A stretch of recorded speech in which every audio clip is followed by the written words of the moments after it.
Three extraordinary women, 3 wanita yang luar biasa. Kenapa kok wanita yang saya pilih? Karena wanita ini memang khusus. Wanita itu juga punya sesuatu yang luar biasa. Di dalam Alkitab mengatakan bahwa wanita itu penentu keberhasilan dan keselamatan keluarga. Jadi istri itu memegang peranan yang penting dalam keluarga. Kalau istri itu takut akan Tuhan, istri bijak, maka dikatakan keluarganya akan terbangun, akan diberkati. Wanita bijak itu mendirikan rumah. Bahkan dikatakan kalau istri itu bijak, nilainya itu jauh lebih berharga daripada permata. Tapi kalau istri itu bodoh di sini bukan masalah IQ ya, tapi masalah mental, masalah kerohanian bodoh. Maka dia menghancurkan rumah tangganya sendiri. Dengan tangannya sendiri, dia merusak rumah tangganya sendiri. Makanya itu wanita itu penting ya. Ibu-ibu, tolong perhatikan bagaimana Anda dalam rumah tangga Anda. Jangan sampai Anda menghancurkan rumah tanggamu dengan tanganmu sendiri. Bukan tangan orang lain, tapi tanganmu sendiri. Merobohkan, menghancurkan rumah tangga yang kau sudah bangun bertahun-tahun. Makanya perlu sekali seorang wanita itu bijaksana, takut akan Tuhan. Dikatakan kecantikan, kemolekan itu bohong, sia-sia. Tapi istri yang takut kepada Tuhan dipuji-puji oleh orang. Wanita itu dalam Alkitab gambaran gereja Tuhan. Jadi artinya kalau bicara wanita itu juga bicara pria sebenarnya. Karena wanita itu dalam gereja, dalam Alkitab itu gambaran dari gereja. Saya akan masuk kepada wanita pertama, yaitu wanita yang tidak punya nama. Karena Alkitab juga tidak menyebutkan namanya. Mari kita baca di dalam Injil Lukas, pasal yang ke-7, ayat 36 sampai ayat 38. Seorang Farisi mengundang Yesus untuk datang makan di rumahnya. Yesus datang ke rumah orang Farisi itu, lalu duduk makan. Di kota itu ada seorang perempuan yang terkenal sebagai seorang berdosa.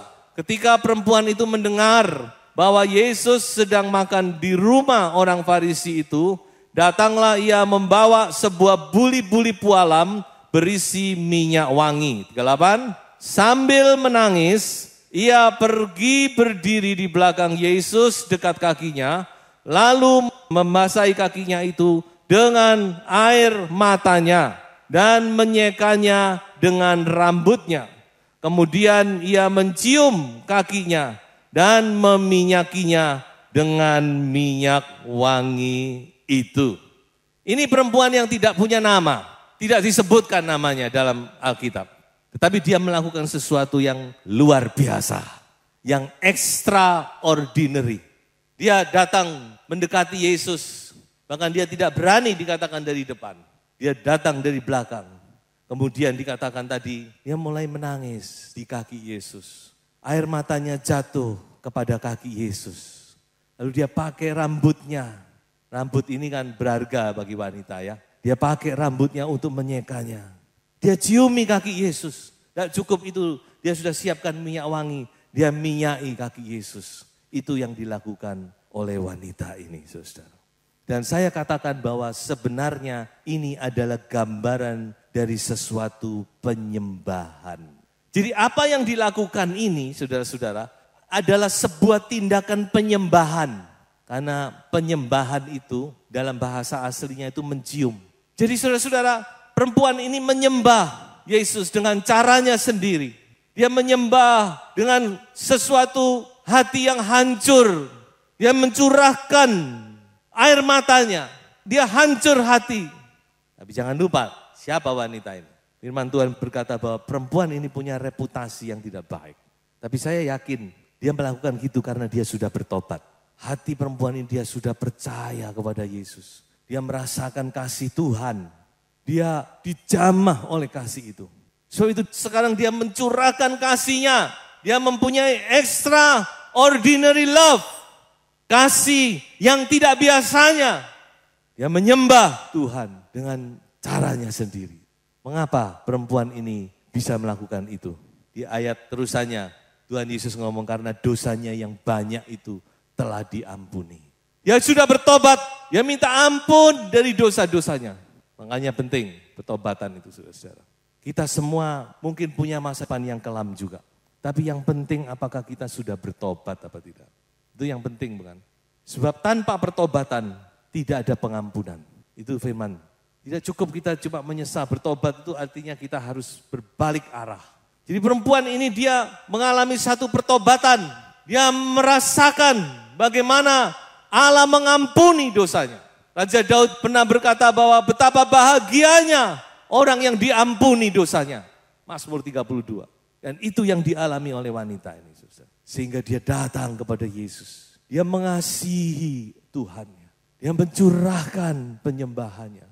Dia menyembah, dan menyembah. Dan inilah yang indah di pemandangan Tuhan. Wanita memang punya something di sini. Ini potensi yang dimiliki wanita. Tapi sekali lagi ngomong wanita juga ngomong gereja. Jadi saya gimana harus ngomong ini, harus seimbang bukan? Tapi tetap karena yang saya ambil contoh wanita. Pasti ada sesuatu juga dengan wanita. Ada potensi di situ.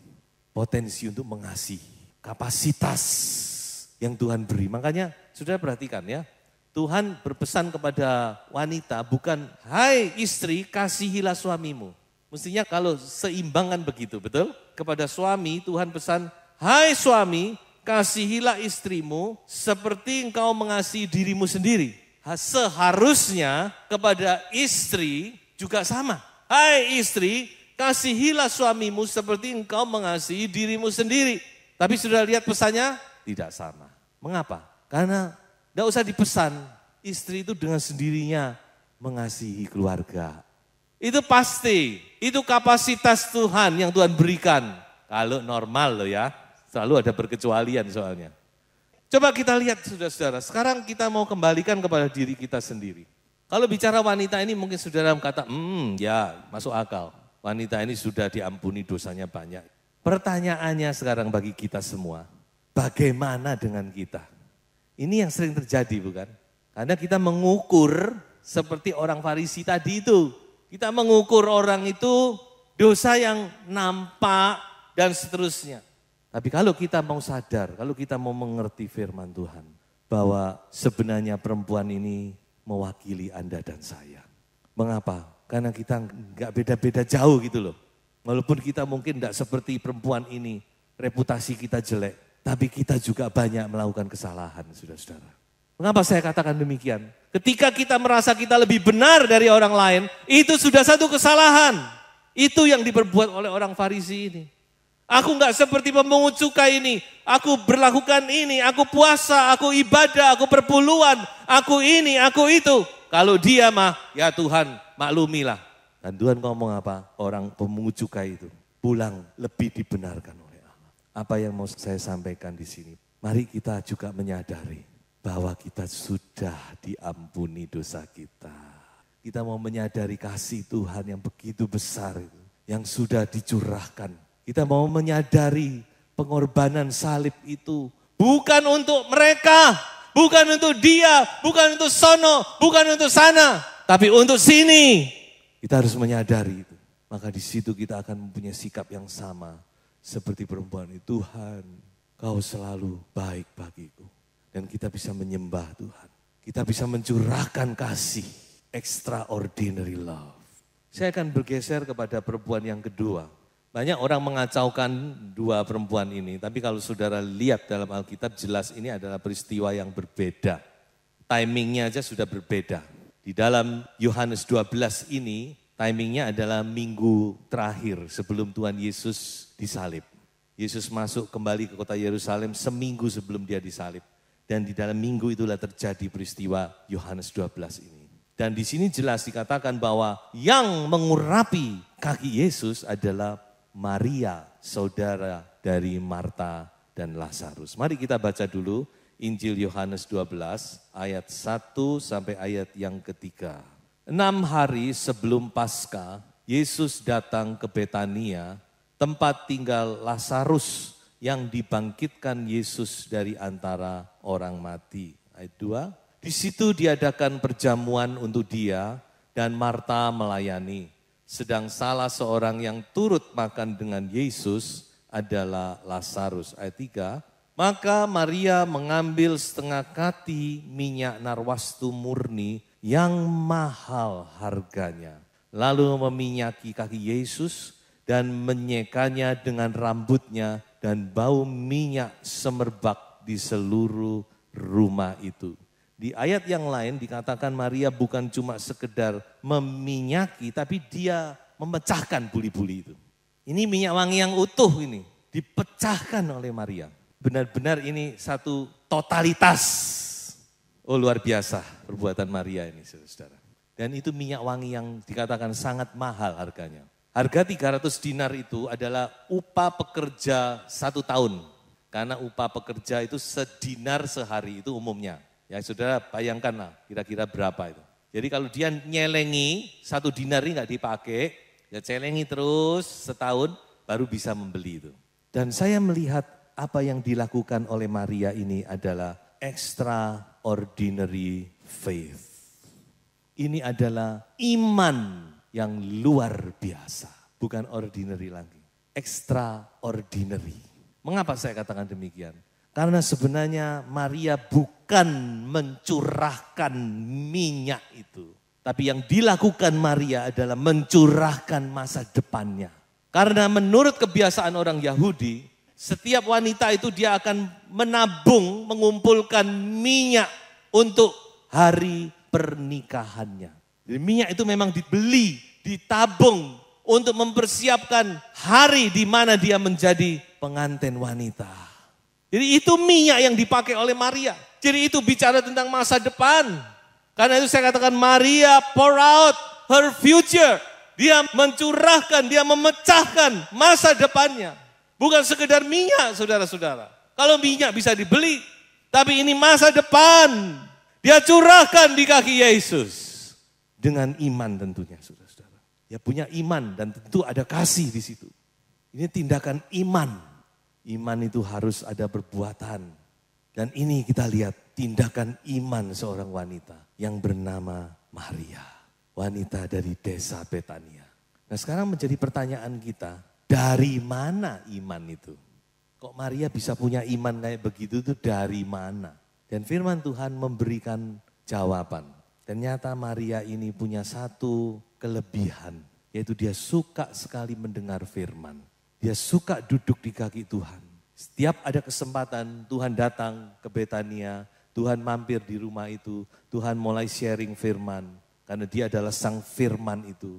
Dia mulai menyampaikan firman yang kekal itu. Di situ Maria diam di kaki Yesus. Dan itu sebenarnya secara tradisi orang Yahudi agak kurang biasa. Karena orang Yahudi kalau sudah kumpul gitu biasanya wanita ada batasnya gitu ya. Tapi bagi Maria dia selalu duduk di kaki Yesus. Dia mendengar sampai pernah peristiwa itu kan Martanya ngambek. Firman Tuhan berkata di dalam kitab Roma bahwa iman itu datang dari pendengaran dan pendengaran akan firman Tuhan. Jadi betapa pentingnya kita mendengar firman. Dan kita harus berdoa supaya firman itu menjadi daging. Karena Yesus adalah firman yang menjadi daging. Dan ini kunci, saudara-saudara. Kunci kemenangan kita. Kalau firman itu bisa menjadi daging kita. Kita serap, nyatu dengan hidup kita. Saudara-saudara, kita mau sungguh-sungguh hidup kita ini untuk Tuhan. Jangan lagi kita pakai untuk hal-hal yang lain, saudara. Kesempatan kita makin hari makin berkurang, saudara. Ayo kita pakai waktu yang masih sisa. Yang Tuhan berikan ini kita pakai lebih lagi bagi Tuhan. Saya akan tunjukkan satu ayat untuk mengunci bagian yang kedua ini. Yakobus 2 ayat 17 berkata bahwa iman itu kalau tidak disertai perbuatan sebenarnya itu iman yang mati. Lalu kita percaya kepada Tuhan tapi enggak ada realisasinya. Itu sebenarnya iman kita itu iman yang mati. Saya akan masuk kepada pribadi yang ketiga. Extraordinary woman yang ketiga adalah Maria Magdalena. Jadi jangan dibingungkan ya. Minimal ada 3 Maria dalam Alkitab. Maria ibu Yesus, kemudian tadi Maria saudara Marta dan Lazarus. Tapi ada satu lagi yang bernama Maria, namanya Maria Magdalena. Maria Magdalena ini karena dia berasal dari satu kota namanya Magdalene. Makanya dipakai Maria Magdalena. Coba kita lihat catatan tentang Maria Magdalena di dalam Injil Yohanes pasal 20 ayat 11 mulai. Tetapi Maria berdiri dekat kubur itu dan menangis. Sambil menangis ia menjenguk ke dalam kubur itu. Dan tampaklah olehnya 2 orang malaikat berpakaian putih, yang seorang duduk di sebelah kepala dan yang lain di sebelah kaki di tempat mayat Yesus terbaring. Ayat 13, kata malaikat-malaikat itu kepadanya, "Ibu, mengapa engkau menangis?" Jawab Maria kepada mereka, "Tuhanku telah diambil orang dan aku tidak tahu di mana ia diletakkan." Dan saudara-saudara, kita tahu selanjutnya Tuhan menyapa dia dari belakang. Sebelum kita melihat lebih jauh dari peristiwa ini, coba kita mau lihat background dari Maria. Lukas 8 ayat 2, dan juga beberapa orang perempuan yang telah disembuhkan dari roh-roh jahat atau berbagai penyakit, yaitu Maria yang disebut Magdalena yang telah dibebaskan dari 7 roh jahat. Jadi inilah background daripada Maria, saudara-saudara. Jadi background Maria ini enggak baik-baik benar. Tadinya dia entah dirasuk, entah dipengaruhi. Ada roh-roh jahat yang mempengaruhi hidupnya. Saudara, tapi Maria ini sudah dibebaskan. Haleluya. Kita perlu dibebaskan, saudara-saudara. Yesus adalah pembebas, sang juru selamat itu datang kepada Yesus. Dia dibebaskan dari 7 roh jahat. Sebab itu dia dikatakan dia mengiring Yesus, dia melayani Yesus. Terus dari Galilea sampai kepada Yudea, sampai ke Yerusalem. Dan di sini kita melihat peristiwa yang terjadi ketika Yesus dikubur, mati dan dikubur. Pada hari pertama minggu itu. Dikatakan Maria datang ke kubur. Lalu kita sudah baca tadi apa yang dia lihat di situ. Kemudian dia pulang. Dia beritahu murid-murid. Langsung ada 2 orang murid ikut atau lari ke kubur. Maria juga kembali ke kubur. Petrus dan Yohanes dikatakan. Rupanya mereka mau membuktikan apa benar yang dikatakan Maria. Sampai di kubur sana, yang masuk Petrus ke dalam, dia lihat, iya benar. Mayatnya hilang udah. Tapi ada di situ, kain-kain membungkusnya, kain peluhnya ada di situ. Tapi mayatnya sudah nggak ada. Kemudian mereka pulang kembali. Tapi Maria, dia tidak pulang. Dia tetap di kubur itu dan dia menangis di situ. Mengapa dia menangis?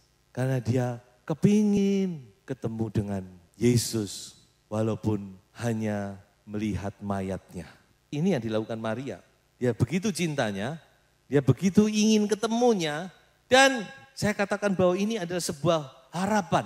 Sementara Petrus dan Yohanes balik, Maria masih di situ. Dia masih punya harapan untuk ketemu walaupun cuma mayat, enggak apa-apa. Extraordinary hope. Punya harapan yang lebih dari yang lain. Sementara yang lain mungkin sudah menyerah, sudah gak bisa ditolong. Tapi yang namanya Maria ini, dia masih punya harapan, pasti bisa. Pasti dia bisa berubah, pasti masalah ini bisa ada jalan keluar. Hope, punya pengharapan, ini Maria, dia punya pengharapan yang lebih. Bahkan murid-muridnya kalah. Petrus dan Yohanes lihat sudah gak ada harapan, hilang, ya wes mau kemana lagi, balik saudara-saudara. Tapi Maria tidak. Maria Magdalena masih di situ. Dia mengharapkan sesuatu. Mungkin ada titik terang. Makanya ketika dia ditanya oleh malaikat, "Ibu, mengapa engkau kok menangis? Mayat udah hilang." Lalu ketika Yesus datang, dia anggap itu penjaga kubur. Dia bilang, "Pak, tolong. Kalau ditaruh ini mayat ditaruh di mana, Pak?" Dan kita melihat saudara-saudara, Maria Magdalena ingin melihat mayat. Tapi apa yang dia lihat? Dia melihat Yesus yang bangkit dari kubur. Inilah orang yang punya pengharapan, saudara-saudara. Karena dalam Yesus selalu ada pengharapan. Amin. Jangan putus harap. Walaupun pengharapan itu sekecil apapun. Meskipun itu kayak lampu templek, tapi masih lampu. Dan itu bisa menyala kembali, saudara-saudara. Ada pengharapan. Dan dia mendapat apa yang dia harapkan. Mayat yang dicari, tapi yang dia temukan adalah Yesus yang bangkit dengan tubuh kemuliaan. Dan dia adalah saksi hidup yang pertama-tama. Sebelum Tuhan Yesus menyatakan dirinya kepada siapapun juga, Marialah yang menyaksikan Yesus kebangkitannya. Itu dia adalah saksi kebangkitan yang pertama. Hebat bukan? Saksi kebangkitan yang pertama bukan pria tapi wanita. Kembali kita lihat betapa hebatnya wanita itu, saudara-saudara ya. Makanya pria-pria hormati ya. Coba saya bacakan 2 ayat. Mazmur 30 ayat 12. Aku yang meratap telah kau ubah menjadi orang yang menari-nari. Kain kabungku telah kau buka, pinggangku kau ikat dengan sukacita. Ester 9 ayat 22 berkata, duka cita mereka berubah menjadi sukacita dan hari perkabungan menjadi hari gembira. Haleluya. Saudara yang berkabung, menangis di kaki Tuhan. Saudara sebentar sukacita. Haleluya. Karena dalam Yesus pengharapanmu tidak sia-sia. Ini firman Tuhan. Pengharapan kita di dalam Yesus Kristus tidak sia-sia. Mungkin saudara hanya mengharapkan ketemu mayat, tapi saudara ketemu Yesus yang hidup. Karena Tuhan melakukan jauh melebihi dari apa yang kita doakan dan pikirkan. Sekali lagi, tidak ada yang prioritas bagi Tuhan. Bahkan kita lihat 3 wanita ini punya latar belakang yang kelam juga. Tapi ketika mereka punya iman, punya pengharapan, punya kasih yang extraordinary. Di situ Tuhan juga menyatakan kuasa yang extraordinary. Berkat yang extraordinary, pemulihan yang extraordinary juga. Saya itu sebagai kesimpulan, sampai kapanpun jangan biarkan iman, pengharapan, kasih itu hilang dari diri Anda. Pegang itu sampai pada akhirnya. Tuhan Yesus memberkati.